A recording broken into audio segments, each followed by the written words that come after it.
What's going on, guys? In today's video I just want to talk a little bit about cardio, my approach to cardio, when you should be doing it, when you shouldn't be doing it, and some of the pros and cons of cardio. So when it comes to cardio, you want to think in terms of fat loss, not weight loss. A lot of people think weight loss. Weight loss is the wrong way to go about it, because that could mean you're losing body fat, that could mean you're losing lean body tissue such as muscle. The goal is to maintain as much muscle mass as possible, because what that's going to do for you is that you're going to be burning calories a lot more efficiently. Your metabolism is going to be a lot higher as well. You're going to look good, you're going to feel good.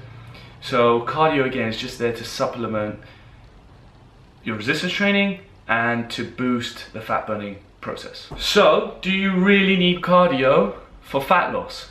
The answer to that is no.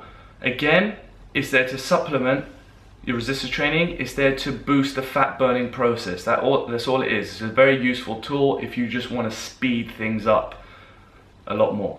So when it comes to fat loss, you want to kind of use all three. The bulk of your program, again, should be resistance training, but you should be using HIIT throughout the week, and you should be using steady state cardio in order to reach your goal, in order to reach the body composition that you want. Again, it depends on the individual, it depends on what their schedule is like, but for the most part, it's resistance training, and then you supplement that with HIIT and steady state cardio alongside it. So what are the pros of cardio? What are the advantages of cardio? Well, for one, it's very unlikely that you're going to get injured. It's not like a heavy squat or a deadlift where there's a lot of technique involved. Your joints aren't going to get affected that much. It's very low impact on a cardio machine. For example, like a lot of people like to go outside and jog outside, and over the years, because of excessive jogging, they have knee pains and things like that. This isn't really going to happen with steady state cardio. Another thing is that it's relatively easy to do. Like, you don't need to think too much about it. You just get on a treadmill, you start walking, or you get on a bicycle, you start cycling. It's really straightforward. So another advantage is that it's not very stressful on your central nervous system. So it's very good if you're following a very hard regime, hard routine, which involves a lot of squats, deadlifts, a lot of strength training. So it's going to be very easy to do. I do it kind of in the middle of the week. So I'll do strength training Monday, Tuesday, and then I'll do a cardio session Wednesday, just so my central nervous system takes a break. So when would you use steady state cardio? When should you do it? How should you implement it into your routine? Well, basically it depends on your goals, really. So if you want to put on size, if you want to build muscle, steady state cardio isn't going to do much for you in that respect. It's not really going to assist with the process. I think my opinion is that you should always do some kind of cardio throughout the week. It's just a good thing to do.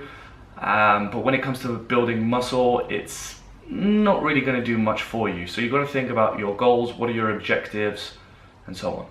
So if the goal is fat loss, you want to think first and foremost about what you're eating, what your nutrition habits are like, where your macros are right now, how many carbohydrates you're having, how much fat you're having, how much protein is in your diet.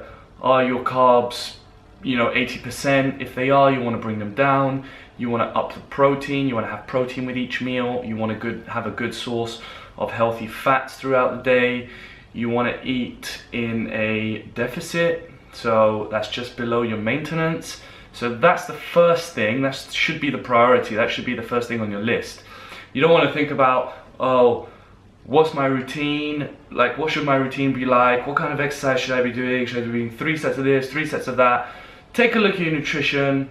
Make sure your nutrition is on point. If you're eating bad stuff, if you're eating rubbish, cut that out. Start eating healthy, non-processed foods. You all know what they are. Lean protein, good sources of carbohydrates, and healthy fats. That is the most important thing before anything else, before you even step foot in the gym. So what you also want to do, you want to also look at your current training regime. What does it look like? So if you're relatively new to the gym, it's your first time in the gym, what you want to start off with, you want to start off slow. You want to start doing maybe 2-3 resistance based training routines a week, and then slowly start adding things as you go along. Maybe in 2-3 weeks, bump it up to 4. Maybe start adding a cardio session in on the second week. But you want to do it in small steps. That way it's going to be sustainable. You're going to enjoy the process. It's something that your body's going to get used to. If you just go all in with resistance training, you're going to tax your central nervous system and you're just not going to feel good. You're not going to want to go to the gym anymore. So it's just slow, steady steps, and build your way up to it. And trust me, you will burn fat, you will build muscle. It's just a slow process. Patience is key. You can do it, but there has to be a good strategy, a smart strategy around it. So that is it, guys. That is it for this video. I hope you enjoyed this video. I hope you got a lot of tips, a lot of pointers out of this video, a lot of value. I will start uploading a lot more consistently, and I'll start talking about my approach to different things, you know, how to train different muscle groups, and just a lot of valuable information to help you guys out. So I hope you enjoyed this video, and I'll catch you in the next one.